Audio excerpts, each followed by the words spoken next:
الحمد لله حمدا كثيرا كما أمر ونشهد أن لا إله إلا الله وحده لا شريك له في الخلق والأمر إرغاما لمن جهد به وكفر ونشهد أن سيدنا وسندنا ومولانا محمدا عبده ورسوله المبعوث إلى الأسود والأحمر لتكميل مكارم الأخلاق لا يخلق نبي ولا رسول بعده ولا أمة بعد أمته ولا شريعة بعد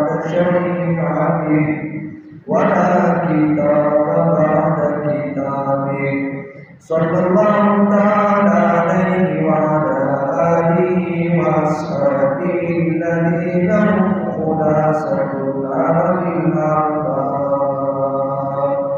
وخير الخلائق بعد الأنبياء وهم كالنجوم في السماء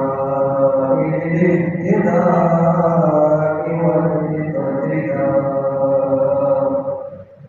وهم مفاتيح الرحمة ومصابيح الغرر أما بعد فأعوذ بالله من الشيطان الرجيم بسم الله الرحمن الرحيم من عمل صالحا من ذكر أو أنثى وهو مؤمن فلنحيينه حياة طيبة آمنت بالله صدق الله مولانا العظيم وصدق رسوله النبي الأمي الهاشمي المدني الكريم ونحن على ذلك لمن الشاهدين والشاكرين والحمد لله رب العالمين. آپ لوگوں کے سامنے میں نے آج جو آیت تلاوت فرمائی سورۃ النحل کی آیت نمبر 97، اس آیت میں اللہ تعالیٰ نے ہمارے لیے کامیابی کے اصول بیان فرمائے ہیں کہ کامیابی کے اصول کیا ہے۔ دنیا کے اندر ہر بندے کو اگر آپ دیکھیں تو وہ کامیابی کے پیچھے بھاگتا ہے، لیکن کامیابی کے اصول کیا ہیں؟ تو آج ہم اس پر بات کریں گے انشاءاللہ۔ اکثر لوگ یہ سوال کرتے ہیں کہ ہماری پریشانیاں دور ہونے کی کیا صورت ہے، کہ ہماری پریشانیاں ان کا حل کیا ہے اور ہم سے برائی کیوں نکلتی ہے، اور اسی طرح ہم ٹھیک کیوں نہیں ہوتے، ہمارے معاملات ٹھیک کیوں نہیں ہوتے۔ تو ان سوالات کا جواب آج انشاءاللہ ہم حل کریں گے کہ 5 ایسی چیزیں ہیں جن کو اگر ہم اپنائیں تو ہماری زندگی بدل جائے، ہم کامیاب ہو جائیں۔ تو جو آیت میں نے آپ کے سامنے تلاوت کی، اللہ نے فرمایا من عمل صالحا من ذکر او انثى، کہ جس نے بھی نیک عمل کیا من ذکر او انثى، چاہے وہ مرد یا عورت، نیک عمل کرے وَهُوَ مُؤْمِنٌ، اور اللہ جل جلالہ نے فرمایا کہ اس حال میں کہ وہ مؤمن ہو فَلَنُحْيِيَنَّهُ حَيَاةً طَيِّبَةً، تو ہم اس کو پاکیزہ زندگی عطا کریں۔ تو اللہ تعالیٰ نے بہترین اصول بیان فرمایا کہ کامیابی کا اصول یہ ہے کہ ہم عمل کریں، عمل صالح کریں۔ یہ کامیابی کا اصول اللہ جل جلالہ نے بیان فرمایا۔ تو آج ہم ان 5 چیزوں کا تذکرہ کریں گے جس کے ذریعے ہم فلاح اور کامیابی حاصل کریں گے انشاءاللہ۔ سب سے پہلی بات یہ ہے کہ ناکامی اور پریشانی ہمیں کیوں لاحق ہوتی ہے؟ تو پہلے جو اصول ہے کامیابی کے حاصل کرنے کا اور ہمیں جو ناکامی ہوتی ہے وہ یہ علم پر عمل نہ کرنا۔ ہمارے پاس جو علم ہے اس پر ہم عمل نہیں کرتے۔ جتنا علم ہمیں اللہ تعالیٰ نے دیا ہے اس کو تو ہم سیکھ لیتے ہیں لیکن عمل پیرا نہیں ہوتے اس پر۔ تو یہ سب سے بڑی خرابی ہے، اور سمجھیے یہ پہلا اصول ہے کامیابی کا کہ اگر ہم اس اصل پر عمل کریں تو انشاءاللہ ہم دنیا اور آخرت میں کامیابی حاصل کر لیں گے۔ ہر انسان کے پاس ہر مسئلے میں بہت سارے مسائل کا علم ہے لیکن وہ اس پر عمل نہیں کرتا ہے۔ مثال کے طور پر ہم چند مثالوں سے دیکھ لیتے ہیں کہ ہمیں علم ہے لیکن پھر بھی ہم اس پر عمل نہیں کرتے ہیں۔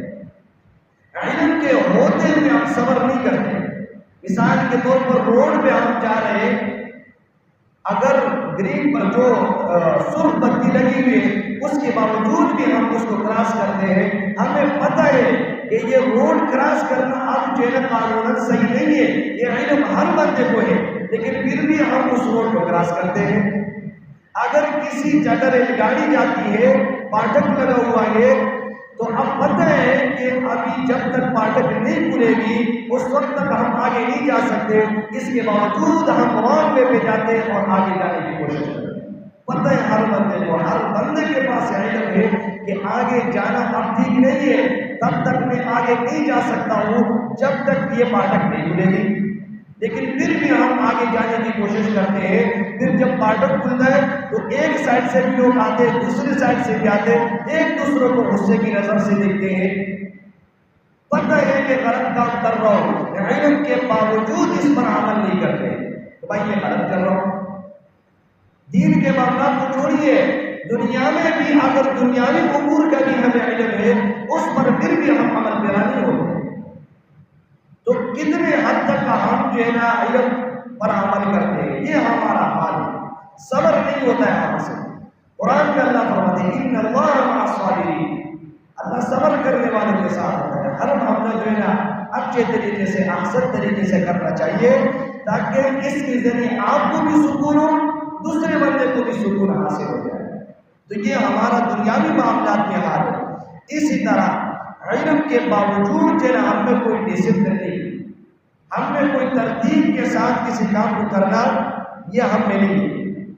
اگر بڑے سے بڑے آفیسر کو آپ دیکھیں تو کسی رول قوانین وغیرہ کی چیزوں کو اس پر وہ عمل نہیں کرتا ہے، تو یہ دنیا کے معاملات میں بھی ہمیں جو علم ہے اس پر بھی عمل نہیں کرتے۔ اگر آخرت کے معاملات ہے، دین کے معاملات ہے، اس پر بھی ہم عمل نہیں کرتے ہیں۔ مثال کے طور پر انسان کو پتہ ہے کہ دوسرے کی عزت اچھالنا یا دوسرے کی گھر والوں کی طرف، دوسرے کی عورتوں کی طرف دیکھنا یہ کتنا بڑا گناہ ہے، لیکن اس کے باوجود یہ انسان دوسرے کی عزت کو، دوسرے کی بیوی کو، دوسرے کی ماں بہن کو دیکھتا ہے، بدنظری کرتا ہے۔ یہ ہر بندے کو پتہ ہے کہ بدنظری کرنا یہ آنکھ کی زنا ہے، حرام ہے، اس کے جاننے کے باوجود بھی ہم دوسروں کی طرف دیکھتے ہیں۔ دوسری طرف یہ خود چاہتے ہیں کہ میری عزت، میری بیوی، میری بہن، میری ماں یہ محفوظ ہو اس کی عزت، لیکن دوسروں کو، دوسرے کی جو عزت ہے اس کی پرواہ نہیں۔ تو جاننے کے باوجود بھی ہم جو اس کا خیال نہیں رکھتے ہیں۔ آج کل معاشرے میں دیکھیں، مارکیٹ میں، بازار میں، جگہ جگہ دیکھیں کہ ہم دوسروں کی عورتوں کی طرف دیکھتے ہیں، یہ اسلام کی تعلیمات نہیں ہے۔ بدنظری کے بہت سارے نقصانات ہیں، حافظہ کمزور ہو جاتا ہے، دین خراب ہو جاتا ہے انسان کا، غلط کاموں میں پڑ جاتا ہے انسان۔ تو یہ ہر بندے کو پتہ ہے کہ دوسرے کی کسی محرم وغیرہ کو دوسرے کی اس کو دیکھنا یہ حرام ہے، لیکن جاننے کے باوجود ہم اپنے اس علم پر عمل نہیں کرتے ہیں۔ اسی طرح اگر ہم دیکھیں ماں باپ کی ناقدری ہمارے معاشرے میں آج چاہے چھوٹا ہے بڑا ہے، جو بھی اپنے ماں باپ کی قدر نہیں کرتا ہے، باپ اگر کچھ بولتے ہیں تو اس کی نافرمانی کرتا ہے، الٹ کرتا ہے۔ وہ ہمارے بڑے ہیں، اگر کچھ کہتے ہیں تو وہ ہم پر شفقت والا معاملہ کرتے ہیں، کیونکہ کوئی بھی ماں باپ یہ نہیں چاہتا ہے کہ وہ اپنے بچے کو کوئی تکلیف، وہ اپنے بچے کو تکلیف، یہ کوئی بھی نہیں چاہتا ہے، لیکن پھر بھی ہم اپنے والدین کی نافرمانی کرتے ہیں۔ چاہیے تو یہ تھا کہ ہم اپنے ماں باپ کی آنکھوں کو ٹھنڈک بن جائے، لیکن اس کے باوجود ہم اس کی نافرمانی کرتے ہیں۔ اپنے بیوی کی وجہ سے، اپنے گھر والی کی وجہ سے اپنے والدین سے جھگڑے کرتے ہیں، جدائی اختیار کر لیتے ہیں۔ بیوی نے یہ کہا، بیوی کی بات کو ماننا یہ بھی حق ہے اس کا، لیکن ان کاموں میں جو جائز ہو، والدین کے لیے ان کاموں میں ماننا جو جائز امور ہے۔ لا طاعۃ لمخلوق فی معصیۃ الخالق، کہ مخلوق کی اطاعت نافرمانی کے کاموں میں یہ اجازت نہیں ہے۔ لیکن آج کل معاشرے میں چاہے والدین حق پر بھی ہو، پھر بھی اپنے بیوی کا سائد لے گا، اپنے گھر اپنے بچوں کا سائد لے گا، لیکن والدین کی پرواہ نہیں کی۔ اور آج کل والدین کے ساتھ بہت برا بھلا کیا جاتا ہے، اولڈ ہوم میں اس کو داخل کیا جاتا ہے۔ تو یہ سلوک اور یہ طریقہ اسلام کا نہیں ہے۔ اسلام نے تو والدین کے ساتھ احسان کا حکم دیا ہے کہ والدین کے ساتھ احسان کرنا، اس کی قدر کرنی ہے۔ جب والدین چلے جاتے ہیں دنیا سے، پھر انسان کو احساس ہوتا ہے کہ والدین کتنی بڑی نعمت اللہ تعالیٰ نے ایک والد کو والدہ کی دی۔ پھر اگر سوتیلی ماں بھی ہو تو وہ اتنا محبت اور شفقت اور پیار نہیں کرتا ہے انسان پر جتنے اپنے والدین جو حقیقی ہیں وہ انسان کے ساتھ محبت کرتے ہیں۔ تو یہ جانتے ہوئے بھی آج کل ہمارے معاشرے میں یہ ہے کہ ماں باپ کی نافرمانی نہیں کرتی ہے، لیکن اس کے باوجود بھی ہم نافرمانی کرتے ہیں اپنے والدین۔ پوچھتے بھی یہ لوگ اپنے والدین کی کہ کس حالت میں ہے، کیا گزر رہے ان پر۔ اب ان کے سہارا بننے کا وقت آ چکا ہے کہ آپ ان کا سہارا بنے، لیکن اس کے باوجود ہم اپنے والدین کے نہیں پوچھتے، ان کا خیال نہیں رکھتے۔ اسی طرح آپ دیکھیں، ہمیں پتہ ہے کہ وہ زمانے میں مثال کے طور پر ایک بندہ بیٹھا ہے، مسواک کرے گا یا برش کرے گا وہ، لیکن اس کو علم ہے کہ ابھی اس وقت میں یہ برش کر رہا ہوں، مسواک کر رہا ہوں، پانی ضائع ہو رہا ہے، بند کر دے نل کو، یہ پانی تو ضائع جا رہا ہے، لیکن کوئی خیال نہیں۔ یہ علم ہے آپ کے پاس، علم ہے آپ کے پاس کہ پانی کا ضیاع صحیح نہیں ہے، لیکن اس کے باوجود ہم جو ہے نا وضو کرتے وقت کتنا اسراف کرتے ہیں۔ روایات میں تو آتا ہے کہ اگر سمندر کے کنارے پر بیٹھے ہو پانی کو ضائع نہ کرو، ورنہ دوسری کو اسراف نہیں کرنا چاہیے کسی بھی چیز میں ہو، لیکن ہم علم کے باوجود ہم اپنے اس علم پر عمل نہیں کرتے ہیں اور پانی کی ناقدری کرتے ہیں، نالی میں اس کو بہا دیں۔ تو اگر آپ نے وضو کرنا ہے، مسواک کرنا ہے، تو اس وقت اس نلکے کو بند کیا جائے تاکہ اس میں خرچ آتے ہیں، اخراجات آتے ہیں۔ یہ تو اور وقت کی چیز ہے، اس میں تو اور بھی احتیاط کرنا چاہیے انسان کو۔ یہاں پہ علم ہے، اس کے باوجود بھی ہم جو ہے اس پر عمل نہیں کرتے۔ آج کل معاشرے میں کس کو پتہ نہیں ہے کہ جھوٹ بولنا، دھوکہ دینا یہ کتنا بری چیز ہے۔ الا لعنۃ اللہ علی الکاذبین، اللہ فرماتے ہیں کہ خبردار، لعنت اللہ علی الکاذبین، جھوٹوں پر اللہ تعالیٰ کی لعنت ہے۔ جب اللہ کی لعنت آئی ہے، سب کو پتہ ہے کہ جھوٹ بولنا، دھوکہ دینا یہ بری چیز ہے، لیکن اس کے باوجود آپ جھوٹ بولتے ہیں۔ آج کا تو آپ جھوٹ کو جھوٹ نہیں سمجھتے ہیں۔ شیطان نے جھوٹ کو اس طریقے سے مزین کر کے پیش کیا۔ آج کا دوسرا نام لوگ دیتے وہ تھے بہانے کیا، میں نے اپنے والد کے سامنے بہانے کیا، میں نے اپنے افسر کے سامنے بہانے کیا، میں نے اپنے بڑے استاد پیر مرشد وغیرہ کے سامنے بہانے کیا۔ یہ بہانے کے اصل میں جھوٹی ہے، جھوٹی ہے حقیقت میں۔ تو آج کل ہم جھوٹ کو جھوٹ بھی نہیں سمجھتے ہیں، اسی وجہ سے لوگ کسی پر اعتماد نہیں کر سکتے، اعتماد اور یقین ختم ہو گئے معاشرے میں۔ جھوٹ کو جھوٹ نہیں سمجھتے ہیں۔ اتنے واحدات اس پر آئے ہیں۔ مسلمان کی روایت کے اندر آتا ہے مسلم سب کچھ ہو سکتا ہے، لیکن مسلمان کبھی جھوٹا نہیں ہو سکتا ہے۔ لیکن آج معاشرے میں دیکھیں، کاروبار میں ہم جھوٹ، اور اسی طرح گھروں میں جھوٹ، اگر کسی دفتر میں جائے وہاں پر جھوٹ، ہر جگہ ہم جھوٹ بولتے ہیں، اس کا خیال ہم نہیں رکھتے۔ یہ ہمارے پاس علم ہے، علم کے باوجود ہم جھوٹ بولتے ہیں۔ اللہ تعالیٰ نے کتنے واحدات اس پر بیان فرمائی ہے قرآن میں۔ اللہ کے لعنت کا مطلب ہے کہ اللہ کی رحمت سے دور ہونا۔ اگر ہم جھوٹ بولیں گے تو اس کی وجہ سے ہم اللہ تعالیٰ کی رحمت سے دور ہوں گے۔ کاروبار میں اگر آپ نے ایک چیز ایک ریٹ پر لیے، آپ اس کا غلط ریٹ بتائیں، یہ بھی جھوٹ میں ہے۔ اسی طرح کسی کاروبار میں دھوکہ دینا، کسی اور چیز میں معاملات میں، یہ سارے جھوٹ ہے۔ اسی لیے اپنے علم پر عمل کرنا چاہیے ہماری زندگی بن جائے گی۔ جیسے ہم چاہتے ہیں کہ مجھے کوئی دھوکہ نہ دے دے، میرے سامنے کوئی جھوٹ نہ بول دے، تو اسی طرح دوسرا بھی چاہتا ہے۔ ہم اپنے لیے تو چاہتے ہیں کہ میرے ساتھ کوئی دھوکہ دہی، میرے سامنے کوئی جھوٹ وغیرہ نہ بولے، لیکن خود کرتے ہیں دوسرے کے سامنے جھوٹ بھی بولتے ہیں، دوسرے کو دھوکہ دہی بھی دیتے ہیں، مال لوٹ لیتے ہیں دوسرے کا، جاننے کے باوجود بھی ہم اس پر عمل نہیں کرتے ہیں۔ ہم اپنے معاشرے کو دیکھیں، معاشرہ مسلمانوں کا ہے، لیکن اتنی موٹی موٹی باتیں کہ اپنے معاشرے میں غور کرو نظر نہیں آ رہی ہے۔ بد نظری عام ہے، جھوٹ عام ہے، زنا عام ہے، غیبت عام ہے، جبکہ اس علم کے باوجود ہم اپنے اس علم پر عمل نہیں کرتے ہیں۔ تو اس لیے یہ بہت بڑا وبال ہے۔ یہ جو اسلام ہے، اسلام کے ہمیں جو سکھاتے ہیں اس کو پورا داخل ہونا چاہیے، صرف نمازوں تک اس کو محدود نہیں کرنا چاہیے۔ مسلمان، اس پر ایک واقعہ سناتا ہوں کہ مسلمانوں کے جو کردار کیا رہا ہے معاشرے میں، مسلمانوں کے اخلاق کیا ہے۔ ایک نوجوان تھا جو حلال روزی کمانے کے لیے کسی جگہ پہ چلا گیا نوکری کرنے کے لیے۔ ایک دن اس کی چھٹی تھی، تو اس دن وہ اس چھٹی والے دن گیا شکار پہ گیا، شکار کرنے کے لیے گیا۔ تو جب اس نے تیر پھینکا شکار کے لیے، تو وہاں ایک بچہ کھیل رہا تھا، اس بچے کو وہ تیر لگ گیا۔ جب وہ تیر بچے کو لگا تو وہ بچہ ادھر ہی فوت ہو گیا۔ اس کے والدین آ گئے، اس کے خاندان والے، اس بچے والے، تو لوگوں نے کہا کہ ہم اس پر مقدمہ دائر کریں گے، قاضی کے پاس اس کو لے کے جائیں گے، جس سے ہم قصاص لیں گے، بدلہ لیں گے۔ قاضی کے پاس جب لے کے گئے، قاضی نے اس بندے سے پوچھا کہ بتاؤ کہ اس طرح معاملہ ہوا ہے؟ اس بندے نے بولا بالکل معاملہ تو ہوا ہے، لیکن مجھ سے غلطی میں خطا ہو چکی ہے، میں نے قصدن نہیں مارا، میں شکار کر رہا تھا، لیکن غلطی سے وہ تیر اس بچے کو لگا، اس وجہ سے ہوا۔ اس نے بولا عیسائی کو، جو عیسائی کے سامنے والے جن کے بچے کو مارا تھا، انہوں نے بولا ہم نہیں مانیں گے، چاہے قصدن مارا ہو، خطا مارا ہو، کس طرح بھی مارا ہو، ہمیں بدلہ چاہیے۔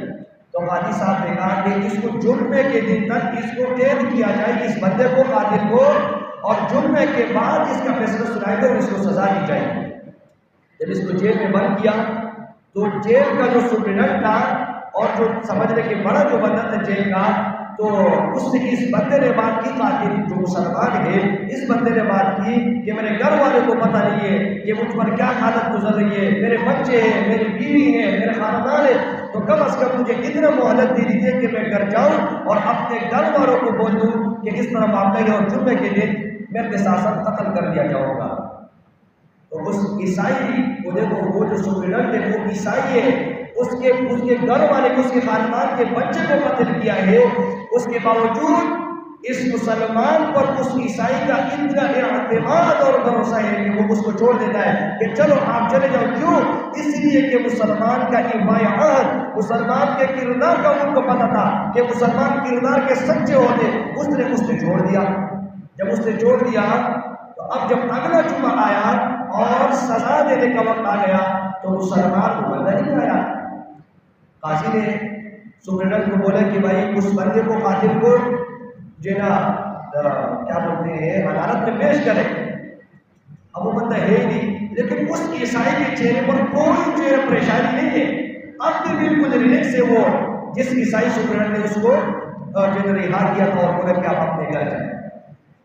لوگ اب عیسائی پریشان ہیں کہ بھائی یہ بندہ تو نہیں آ رہا۔ قاضی صاحب نے کیونکہ بولا تھا کہ آپ نے اپنی ضمانت پہ کس کو چھوڑا تھا، اب اگر یہ مسلمان نہیں آیا تو اس کے بدلے اس سپرڈنٹ عیسائی کو ہم قتل کریں، آپ کو نہیں ہم قتل کریں۔ اب عیسائی اور پریشان ہو گئے کہ ہمارے خاندان سے بچہ بھی گیا اور اسی طرح ہمارے خاندان سے ایک اور سپرڈنٹ جو جیل کا وہ جیلر تھا وہ بھی چلا جائے گا، لیکن اس جیلر کو خود کوئی پریشانی نہیں تھی۔ تو جب ہم آئے تو قاضی صاحب نے بولا کہ میں اتنی مدت دیتا ہوں کہ جب یہ فیصلے، باقی فیصلے نمٹتے جائیں، اس وقت تک اگر یہ آیا یہ نوجوان تو ٹھیک ہے، اگر یہ نہیں آیا تو اس کے بدلے آپ کو قتل کیا جائے۔ فیصلہ ہوتا رہا۔ وہ عیسائی جو تھا، جو وہ سامنے ہو گیا، وہ جیلر جب سامنے گیا تو اس کے قتل کرنے کا جب وقت آ گیا تو قتل کر رہے تھے تو کسی نے بولا کہ تھوڑا صبر کرے، دور سے کوئی آ رہا ہے۔ تو جب دیکھا وہ نوجوان نمودار ہو رہا ہے اور وہ نوجوان آ گیا اور پسینے میں شرابور ہے، وہ آگے آ گیا اور اس عیسائی سے سب سے پہلے معافی مانگ لی۔ اس نے کہا کہ میں معذرت کرتا ہوں، آپ کو پتہ ہوگا کہ میرے گھر اور یہاں تک آنے کے درمیان ایک دریا اور ایک نہر ہے، مجھے تیرنا نہیں آتا ہے، بہت مشکل سے میں یہاں پر آ چکا ہوں، اس وجہ سے میں لیٹ ہو چکا ہوں، تو میں آپ سے معافی طلب کرتا ہوں، اب مجھے آپ قاضی کے سامنے پیش کر دیں۔ تو جب یہ معاملہ اس کے خاندان والوں نے، عیسائی کے خاندان والوں نے دیکھ لیا، تو انہوں نے کہنے کہ قاضی صاحب آپ رک جائیے، صبر کیے، اس کو قتل نہ کیجیے گا، اس مسلمان بندے نے، اس آدمی نے، اس نوجوان نے جو یہ کام کیا، اپنے وعدے کو پورا کیا۔ تو ہم دو اعلانات کرتے ہیں، ہم ایک یہ اعلان کرتے ہیں کہ ہم نے اس کو معاف کر دیا، دوسرا ہم یہ اعلان کرتے ہیں کہ ہم بھی سب اسلام قبول کرتے ہیں۔ تو یہ تھے مسلمان کا کردار۔ آج لوگ کہتے ہیں اسلام تلوار سے میرا ہے یا اخلاق سے میرا ہے، اسلام اخلاق کے ذریعے سے، اسلام کردار کے ذریعے سے میرا ہے، اسلام کس کی تلوار کی وجہ سے نہیں میرا ہے۔ یہاں کون سی تلوار تھی اس کی صحیح خاندان پر؟ سب خاندان نے اسلام میں اعلان کر دیا، یہ ہے اسلام۔ مسلمان تو ایسے ہونا چاہیے کہ اس کے دیکھ کے جو ہے لوگ جو ہے دیکھ کر جو ہے مسلمان ہو اس کی کردار۔ لیکن آج معاشرے میں اگر غور کریں تو کوئی ایسا کوئی نظر نہیں آ رہا ہے کہ جس کو دیکھتے ہوئے لوگ کہیں کہ واقعی یہ اسلام ہے، الٹا ہم بدنامی کا سبب بن رہے۔ اللہ تعالیٰ ہم سب کو دینا اسلام کو بدنام کرنے کے ان چیزوں سے بچانے کے لیے بچائے ہمیں، ایسا نہ ہو کہ ہماری وجہ سے اسلام جو ہے نا اب بدنام ہو جائے۔ تو اسلام تو وہ ہے کہ اخلاق کے ذریعے سے پھیلا ہے۔ صحابہ کرام رضوان اللہ تعالیٰ علیہم اجمعین کتنے نبی علیہ الصلوۃ والسلام کے لیے پیروی کرتے تھے، نبی علیہ الصلوۃ والسلام ایک بن کر ہاں نکلے تھے، لیکن دیکھیں کتنے ہزاروں صحابہ کرام رضوان اللہ تعالیٰ علیہم اجمعین ان کے اخلاق و کردار سے متاثر ہوئے، پھر صحابہ نے پوری دین کو پھیلایا۔ آج ہم اپنے گریبان میں دیکھیں کہ آج ہماری کیا حالت ہے۔ اور اسی طرح پیر ذوالبقار نقشبندی صاحب رحمۃ اللہ علیہ نے ایک واقعہ سنایا ہے۔ انہوں نے فرمایا ہے کہ جب میں 7-8 سال کا تھا اسکول کے زمانے میں، تو ہمارے کسی جاننے والے نے مجھے دعوت دی کہ آپ ہمارے گاؤں آئیے، یہ شہر میں رہتے تھے حضرت، تو کہہ رہے کہ میرے دوست نے انہوں نے ہمیں دعوت دی کہ آپ آ جائیے ہمارے گاؤں دیہات، گاؤں دیکھ لیں گے، گھوم لیں گے۔ تو جب کہہ رہے کہ میں دیہات گیا تو میں نے دیکھا کیونکہ جیسے گاؤں میں وہ ہوتا ہے گوبر وغیرہ پڑا ہوا ہوتا ہے، کیونکہ تو جب میں نے دیکھا کہ شہر والے تو کو تو پتہ نہیں تھا کہ یہ گوبر وغیرہ گائے کے کس لیے یہ رکھا ہوا ہے، یہ تو گندگی ہے، انہوں نے ڈھیر ڈھیر بنائے ہیں، یہ تو میں سمجھ ان کو تو سمجھ نہیں آ رہا تھا۔ تو اس کے ہم نے انہوں نے اپنے دوست سے پوچھا کہ یہ کیا ہے، یہ جو چیزیں سارے گوبر وغیرہ انہوں نے کھیتوں میں جمع کیے ہیں۔ تو انہوں نے کہا کہ کسی کسان سے پوچھ لو کہ یہ کیا چیز ہے۔ جب کسان سے پوچھا کہ یہ کیا ہے تم لوگوں نے گوبر وغیرہ جمع کیے، تو انہوں نے کہا کہ یہ تو گوبر نہیں ہے، یہ تو اصل میں کھاد ہے، اس کی وجہ سے فصل کو نفع پہنچتا ہے۔ تو اس سے نتیجہ نکالتے حضرت فرماتے ہیں کہ اگر آپ کا ساتھی آپ کے ساتھ رہتے ہوئے، آپ کا پڑوسی آپ کے ساتھ رہتے ہوئے، آپ انسان ہوتے ہوئے بھی اگر اس کو فائدہ نہیں دے سکتے، تو آپ اس گندگی سے بھی بدتر ہے اور تو اگر آج ہم اپنے پڑوسی کے لیے کیا بولتے ہیں اچھائی اس کے ساتھ نہیں کر سکتے ہیں، اپنے دوست کے ساتھ صفائی نہیں کر سکتے ہیں، تو برائی بھی نہیں کرنی چاہیے تاکہ ہمارے لیے آخرت میں وبال نہ بنے۔ اسی طرح اب ہر بندے کو چاہیے کہ اپنے نفس کا محاسبہ کرے کہ مجھ میں کون سی غلطی ہے، میں جھوٹ بولتا ہوں، میں فلاں بدکاری کرتا ہوں، میں فلاں غلط کام کرتا ہوں۔ ہر بندہ اکیلے ایک دن کے اندر صبح کے ٹائم رات کے ٹائم سوتے وقت تھوڑا سبق نکالے، ہر بندہ یہ سوچے کہ میں کیا غلط کر رہا ہوں، کیا صحیح کر رہا ہوں۔ کیوں یہ دل سے پوچھنا اس لیے بہتر ہے، دوسرے سے نہ پوچھے، خود ہی اپنے دل میں اپنے آپ سے سوالات کرے کہ میں کیا غلط کر رہا ہوں اور کیا صحیح کر رہا ہوں۔ اسی لیے کہ قرآن میں اللہ جل جلالہ نے فرمایا بل الانسان علی نفسہ بصیرہ ولو القی معاذیرہ، کہ انسان کو اپنے بارے میں پتہ ہوتا ہے، اگرچہ وہ دوسرے کے سامنے عذر پیش کرتا رہتا ہے، لیکن جب انسان اکیلے میں بیٹھتا ہے تو پھر وہ دل اس کو بتاتا ہے، اگر ایمان اس کے دل میں ہے وہ اس کو بتائے گا کہ آپ نے کیا غلط کیا ہے اور کیا صحیح کیا ہے۔ اس لیے ہمیں چاہیے کہ ہم جو ہے اپنے علم پر، جتنا علم ہمیں ہے اس علم پر ہم عمل کریں تاکہ ہم اس زندگی کے اندر اور دنیا اور آخرت میں کامیابی حاصل کریں۔ تو کامیابی کا پہلا اصول آج کا سبق یہ ہے کہ علم پر عمل کرنا، چاہے اس چیز کے حوالے سے بھی آپ کے پاس علم ہو اس پر عمل کرنا پوری طور پر میرے شروع کرنا چاہیے۔ دوسرا اصول یہ ہے کہ بڑوں کے تجربات سے فائدہ اٹھانا۔ آج ہم اپنے بڑوں کے ساتھ بیٹھتے نہیں ہیں، بڑوں کی بات ہی نہیں سنتے ہیں، تو اس لیے بڑوں کے تجربات سے فائدہ اٹھانا چاہیے۔ ایک تجربہ کار آدمی، یہ جو ہم بولتے ہیں یہ فلاں تجربہ کار آدمی ہے، تو تجربہ کار آدمی کا مطلب یہ ہوتا ہے کہ اس نے بہت کوتاہیاں کی ہے، کوتاہیوں کو دیکھا ہے، وہ پھر اس مقام تک پہنچا ہے۔ اگر ہم اپنے بڑوں کے ساتھ بیٹھ جائے تو بڑے ہمیں 60-70 سال کا تجربہ بتاتے ہیں، اس پر پھر ہم عمل کرتے ہیں، وہ سمجھ لیں کہ ہم 60-70 سال سے آگے پھر بڑھنے کی کوشش کریں گے۔ دو چیزیں ہوتی ہیں، ایک ہوتا ہے کہ آپ کسی کام کو سیکھ لیں کہ کام کرنا کیسا ہے کس کام کو، دوسرا ہے کہ کون سے کام نہیں کرنے ہیں، یعنی یہ کام میں نہیں کروں گا تو اس کی وجہ سے میں نقصان وغیرہ سے بچ جاؤں گا۔ تو جو کام کرنے کے وہ تو آپ کسی سے تھیوری سیکھ لیں گے، کسی سے پڑھ لیں گے، کوئی آپ کو بتا دے گا، لیکن یہ جو کام ہوتا ہے کہ کون سے کاموں سے بچنا ہے، یہ کام میں نے کسی تجربہ کار سے سیکھنا چاہیے۔ اس لیے اپنے بڑوں کو وقت دینا چاہیے، اپنے بڑوں کے ساتھ بیٹھنا چاہیے۔ لیکن آج کے نوجوانوں کی تو حالت یہ بن چکی ہے کہ وہ بات ہی نہیں سنتے ہیں۔ نبی کریم صلی اللہ علیہ وآلہ وسلم نے فرمایا کہ قرب قیامت کی ایک نشانی یہ بتائی کہ نوجوان اپنے دوستوں کو زیادہ محبوب رکھے گا، نوجوان اپنے دوستوں کو زیادہ محبوب رکھے گا، والدین سے زیادہ ترجیح اپنی دوستی کو دے گا۔ اسی لیے ہمیں چاہیے کہ اپنے بڑوں کے ساتھ ہم بیٹھیں، چاہے ہم جتنے عمر کے بھی ہیں، اپنے والدین کے لیے بچے ہیں، اس لیے اپنے والدین کے ساتھ بیٹھنا چاہیے، اپنے والدین کا خیال رکھنا چاہیے۔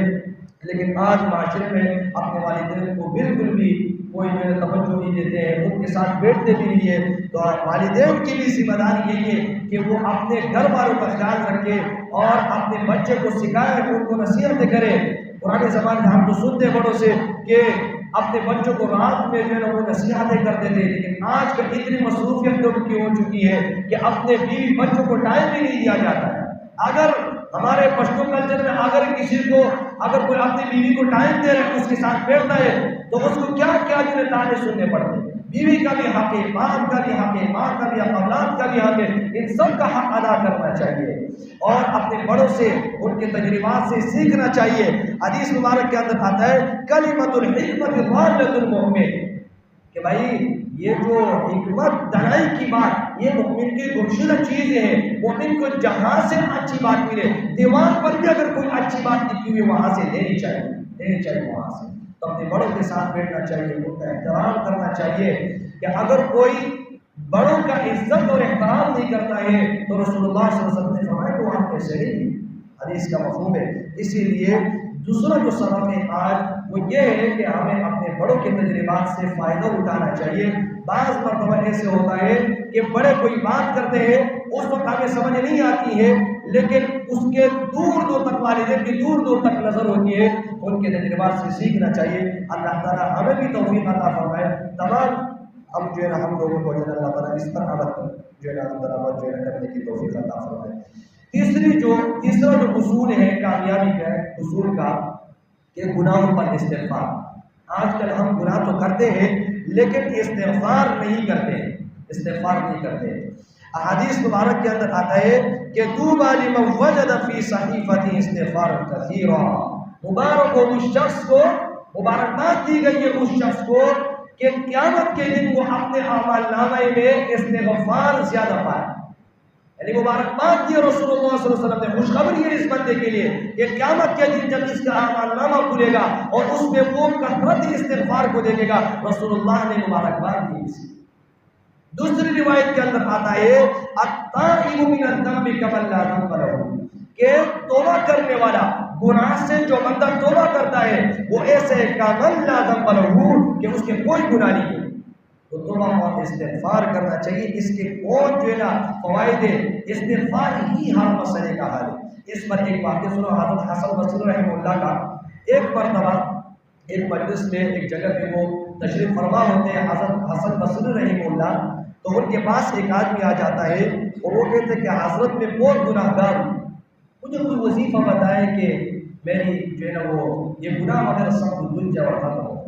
تو وہ ان کو جواب میں یہ دیتے ہیں کہ آپ استغفار کیجیے، اسی طرح دوسرا بندہ اس کے پاس آ جاتا ہے اور وہ کہتے ہیں کہ حضرت بارش نہیں ہو رہی ہے، کوئی وظیفہ بتائے کہ بارش ہو جائے، تو اس کو بھی جواب میں بولے تھے کہ آپ استغفار کرو۔ تیسرا بندہ آ جاتا ہے، وہ کہتے ہیں کہ حضرت مال دولت نہیں ہے میرے پاس، بہت غریب ہوں، کوئی وظیفہ بتا دیجیے گا کہ میرے مال میں جو ہے بڑھوتری ہو جائے اور مال بڑھ جائے، یہ غربت ختم ہو جائے۔ اس کو بھی جواب میں کہہ دیتا ہے کہ استغفار کرو۔ اسی طرح ایک اور شخص آ جاتا ہے اور وہ کہتا ہے کہ حضرت میرا نرینہ اولاد نہیں ہے، مجھے کوئی ایسا وظیفہ بتا دیجیے کہ اللہ تعالیٰ کے نرینہ اولاد سے نوازے۔ اس کو بھی جواب میں وہ فرما دیتے ہیں کہ استغفار کرو۔ اس کے پاس ایک بندہ بیٹھا ہوتا ہے مجلس میں کہ آپ نے تو بہت اچھا فارمولا ڈھونڈا ہے، کوئی بھی آتا ہے آپ ان کو جواب میں کہہ دیتے کہ بس استغفار کرو۔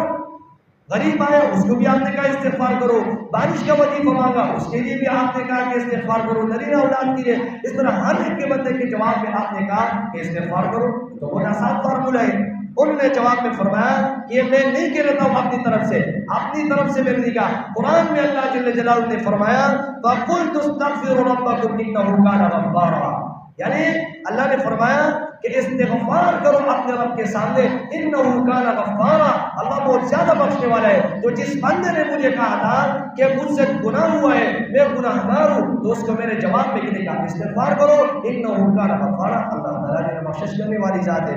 اسی طرح جو دوسرا بندہ آیا جس نے کہا کہ بارش کا کوئی وظیفہ بتائے کہ کوئی بارش ہو جائے، اللہ فرماتے ہیں یرسل السماء علیکم مدرارا، اللہ کے سامنے آپ توبہ اور استغفار کرو، آسمان سے اللہ آپ پر جو بارش برسائے گا، قرآن میں اللہ نے فرمایا ہے۔ اسی طرح آگے اللہ تعالیٰ فرماتے وَيُمْدِدُكُمْ بِأَمْوَالٍ، اور ایک وہ بندہ جو غریب بندہ تھا وہ میرے سامنے آیا، میں نے اس کو جواب میں کہا کہ غربت ختم کرنے کے لیے استغفار کرو، اللہ فرماتے وَيُمْدِدُكُمْ بِأَمْوَالٍ، کہ آپ استغفار کرو، میں آپ لوگ کا یمددکم، تم لوگ کا امداد کروں گا باموال، مال کے ذریعے سے۔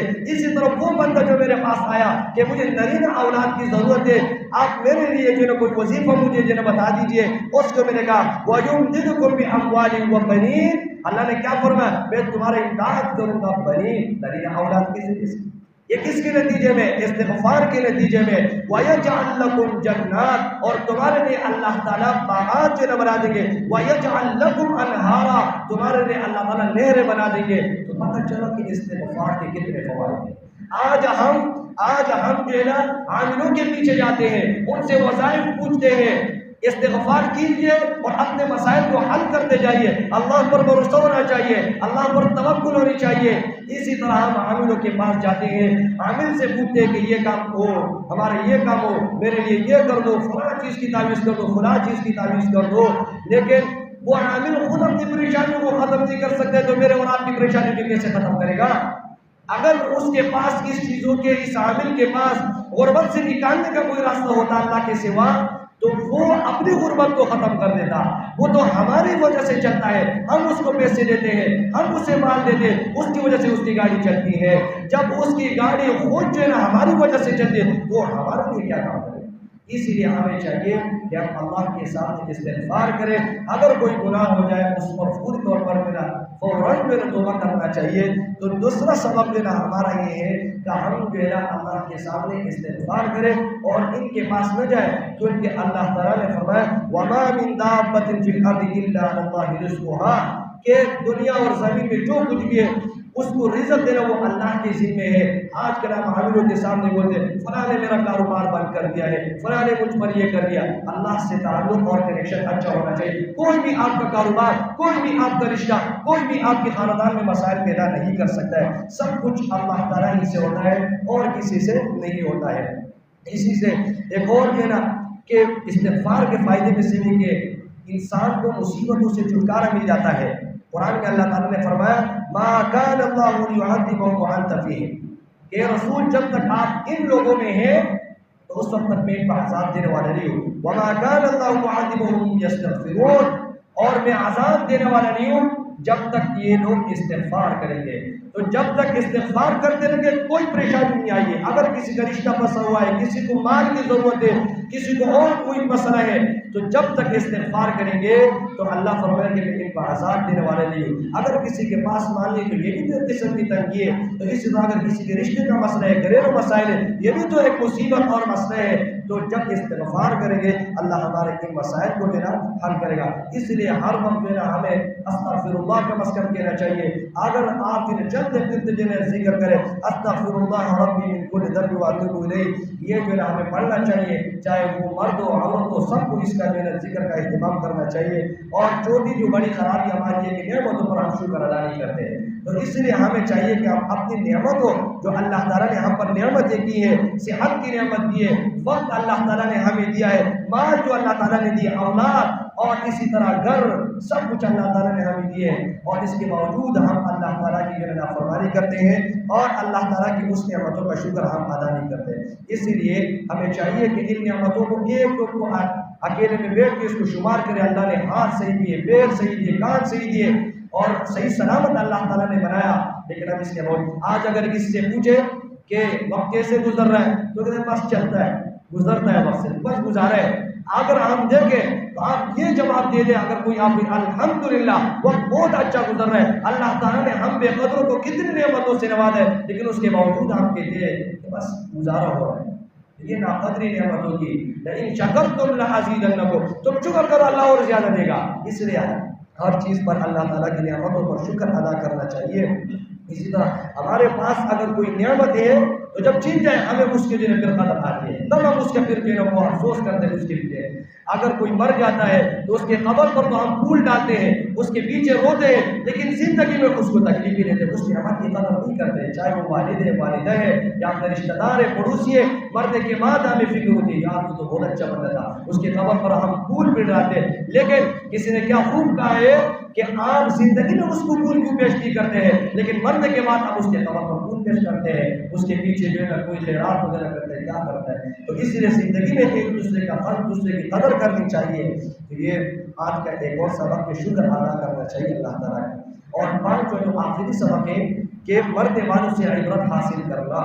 ہمیں چاہیے کہ ہم ہمارے سامنے کتنے لوگ مرتے ہیں، جن میں کتنی اموات ہوتی ہے، تو اس سے ہمیں عبرت حاصل کرنی چاہیے. گھر میں فوتی ہو جاتی ہے، اس سے اگلے 3-4 دن، ایک ہفتے میں، اس کے بعد پھر کوئی خرافات، کوئی ٹی وی، کسی طرح گھر ناچ گانا، یہ ساری چیزیں پھر شروع ہو جاتے ہیں. تو ان سے عبرت حاصل کرنا چاہیے. موت تو ایسی چیز ہے جو یقینی چیز ہے، چاہے وہ کافر ہو، ملحد ہو، جس ٹائم